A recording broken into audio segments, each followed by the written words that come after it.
This past May, U.S. District Judge Gary Feast formally lifted the consent decree which ended the federal oversight that was imposed on the department back in 2001. That was 12 years ago. The department was a significantly different place then, and we are a much better department today. Partially because of the consent decree, but entirely because of you. Entirely because of the men and women of this police department, sworn and civilian, that took it upon themselves to make this the best policing agency in the world. How do we do that? We did it because we embrace the ideas of constitutional policing, of always recognizing that while we're empowered with enforcing the laws of the state, we're also entrusted with supporting the rights of individuals. Community policing, recognizing that the only way you can police a city of 4 million people with 10,000 cops is with their consent. You have to have the community with you, or you will never, ever bring public safety to Los Angeles. Transparency. The public has a right to know what we do, and we have an obligation to let them know how we do it. That's what made this department great. This was all demonstrated this past week during the George Zimmerman issues that arose after the verdicts. I'm so proud of the way that all of you not only enforced the law, but respected people's rights. The way that you were a calming force in the city. Believe me, some of the tactics of the old department that I was a part of would have inflamed the situation. You calmed things down and you made things right. Very proud of you. You should be proud of what you did for the city of Los Angeles. In recent months, there have been a few highly publicized incidents of officers using force which have garnered the attention of many. I want to be clear. We're always going to have controversial use of force incidents because it's the nature of the business. With digital recording devices everywhere, a watchful eye is upon us, and we all know police work is not pretty. So even more importantly, as controversial incidents come to light, we act swiftly to demonstrate the department is honest and transparent in its investigations of these incidents. In the meantime, I want you to know that I am always respectful of your rights as a police officer. There's a delicate balance that takes place in these investigations between the public's right to know and your right to privacy. It's my job to ensure we stay on both tracks. And believe me, I always have your best interests at heart. Each month, we highlight a particular geographic area within the city, and this month, we're highlighting one of our younger police stations. On May 1, 2005, Mission Area's police station was opened for service. Communities previously served by Van Nuys, Devonshire, and Foothill comprised a new division covering 28.1 miles. On opening day, the station was staffed with 268 civilian and sworn employees.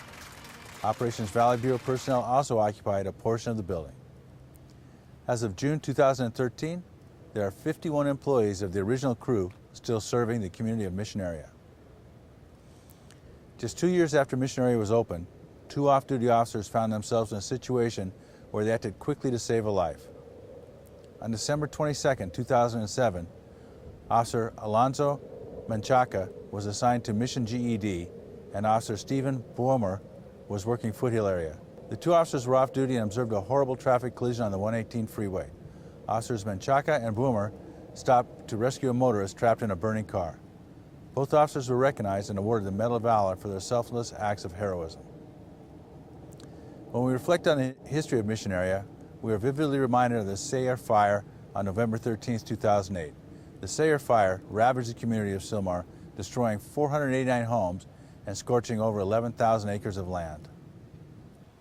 This is Ask the Chief. And for this section, I'm going to ask my own question.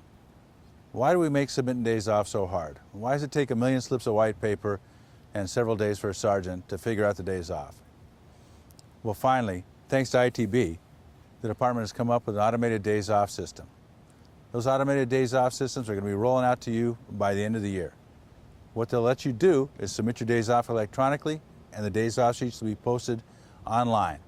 So everybody can look online and find out what days off they got and what days off they didn't get.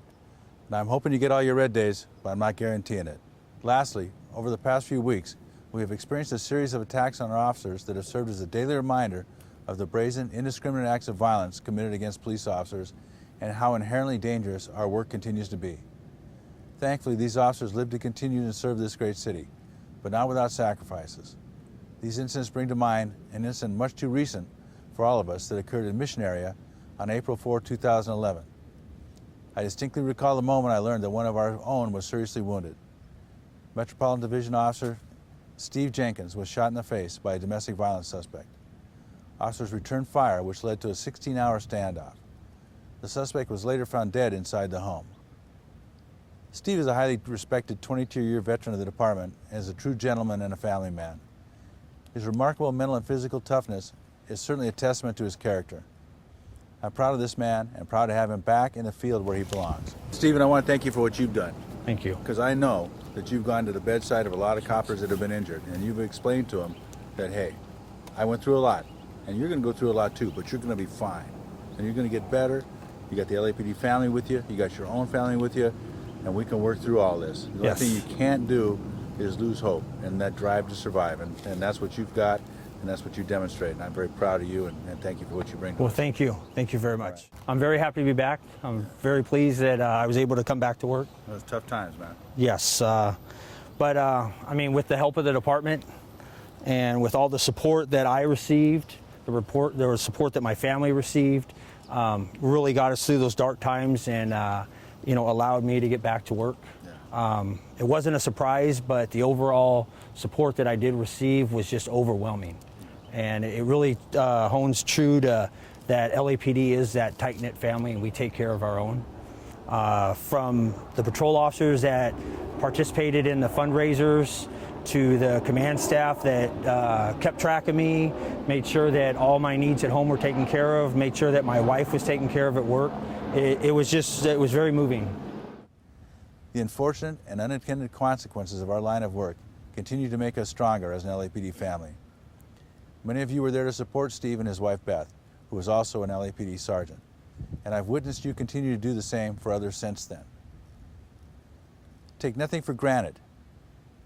Debrief tactical incidents and seize every opportunity to share officer safety issues, safe tactics, communications, and crime intel. This can happen on the hood of a black and white, in a roll call, in the locker room. It doesn't matter where it happens, but what's important is that it occurs and that each of you take an active and honest role in the debrief for the same goal in mind, to go home to your loved ones each and every day.